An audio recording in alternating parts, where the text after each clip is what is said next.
ಯಾವತ್ತೂ ಕೂಡ ಮನಃಶಾಂತಿಯನ್ನು ಒಂದು ಬಿಟ್ಟು ಬೇರೆ ಯಾರನ್ನು ವೈಯಕ್ತಿಕವಾಗಿ ಕೇಳಲ್ಲ. ನಾನು ಏನೇ ಕೇಳಿದ್ರು ಮೈಸೂರನ್ನ ನಾನು ಎಂ ಪಿ ಆದಾಗ್ಲೂ ಕೂಡ ಮೈಸೂರಿಗೆ ಹೈವೇ ಬೇಕು ಅಂತ ದೇವರಿಗೆ ಹರಕೆ ಹೊತ್ತಿದ್ದೀನಿ. ಮೈಸೂರಿಗೆ ಪಾಸ್ಪೋರ್ಟ್ ಸೇವಾ ಕೇಂದ್ರ ಬರಬೇಕು ಅಂತ ಸಂಕಲ್ಪ ಮಾಡಿದ್ದೀನಿ. ನಾನು ಮೈಸೂರಿನ ಒಂದೊಂದು ಅಭಿವೃದ್ಧಿ ಕಾರ್ಯಗಳದ್ದು ಏರ್ಪೋರ್ಟಿಗೂ ಕೂಡ ರಾಜ್ಯ ಸರ್ಕಾರದಿಂದ ದುಡ್ಡನ್ನು ನಾನು ಲ್ಯಾಂಡ್ ಅಕ್ವಿಷನ್ ತರಬೇಕು ಅಂತೇಳಿ ಹೇಳ್ಬಿಟ್ಟು 319 ಕೋಟಿನ ತರಬೇಕಾದ್ರೂ ಕೂಡ ನಾನು ನನ್ನ ಇಷ್ಟ ದೇವರಿಗೆ ನಾನು ಹರಕೆ ಹೊತ್ತಿದ್ದೀನಿ. ನಾನು ಮೈಸೂರಲ್ಲಿ ಮಾಡಿರೋ ಒಂದೊಂದು ಯೋಜನೆಗೂ ಕೂಡ ನಾನು ಹರಕೆ ಹೊತ್ತೇ ಯೋಜನೆ ತಂದಿರೋದು. ಹಾಗಾಗಿ ನಾನು ವೈಯಕ್ತಿಕವಾಗಿ ದೇವರನ್ನ ಮನಃಶಾಂತಿಯನ್ನು ಆರೋಗ್ಯನ ಬಿಟ್ಟು ಬೇರೆ ಏನೂ ಕೇಳಲ್ಲ. ನಾನು ಏನೇ ಕೇಳಿದ್ರು ಕೂಡ ಕ್ಷೇತ್ರಕ್ಕೆ ಜನಕ್ಕೆ ಕೇಳ್ತೀನಿ.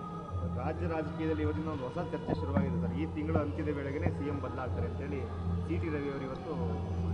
ನಿಮ್ಮ ಅಭಿಪ್ರಾಯ ಏನು? ನನಗೆ ಗೊತ್ತಿಲ್ಲ ಏನಾಗುತ್ತೆ ಅಂತೇಳಿ.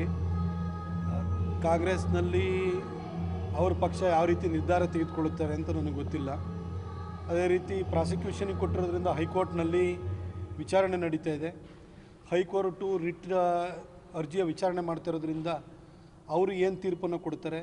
ಒಂದು ವೇಳೆ ಪ್ರಾಸಿಕ್ಯೂಷನಿಗೆ ಅವಕಾಶವನ್ನು ಮಾಡಿಕೊಡ್ತು ಅಂತಂದರೆ ನೈತಿಕ ಹೊಣೆ ಹೊತ್ತು ಸಿದ್ದರಾಮಯ್ಯನವರು ಅಧಿಕಾರದಿಂದ ಕೆಳಗಿಳಿಬೇಕಾಗುತ್ತೆ. ಆದರೆ ಅದು ಕೋರ್ಟು ಡಿಸಿಷನ್ ಏನು ಕೊಡುತ್ತೆ ಅಂತ ಗೊತ್ತಿಲ್ಲ. ಇಲ್ಲಿ ನೈತಿಕ ಹೊಣೆ ಹೊತ್ತು ರಾಜೀನಾಮೆ ಕೊಟ್ಟರೆ ಕೊಡ್ಬೋದೇ ಹೊರತು ಕಾನೂನಿನಲ್ಲಿ ನೀವು ರಾಜೀನಾಮೆ ಕೊಡಲೇಬೇಕು ಅಂತೇಳಿ ಫೋರ್ಸ್ ಮಾಡೋದಕ್ಕಾಗಲ್ಲ.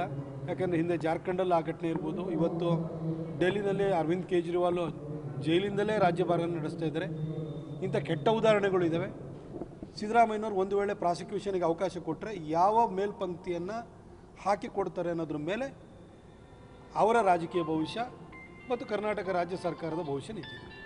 ಸರ್, ಈಗ ಮೊನ್ನೆ ನೀವು ನಿಮ್ಮ ಸ್ವಪಕ್ಷೀಯರ ವಿರುದ್ಧನೇ ಒಂದಿಷ್ಟು ಅಸಮಾಧಾನ ಹೊರಹಾಕಿದ್ರೆ, ಈಗ ನಿಮ್ಮ ಪಾಲಿಟಿಕ್ಸ್ ಹೇಗೆ ಸರ್? ಈಗ ನಾನು ಸ್ವಪಕ್ಷೀಯರ ಮೇಲೆ ನಾನು ಯಾವತ್ತೂ ಕೂಡ ನಾನು ಅಸಮಾಧಾನ ಹೊರಗಾಕಿಲ್ಲ. ನಾನು ಪತ್ರಕರ್ತ ಇದ್ದಾಗಲೂ ಕೂಡ ಇದನ್ನು ಇದ್ದಾಗ ಹೇಳ್ತಾ ಇದ್ದೆ. ರಾಜಕಾರಣಿ ಆಗಿದ ಕೂಡಲೇ ರಾಜಕೀಯ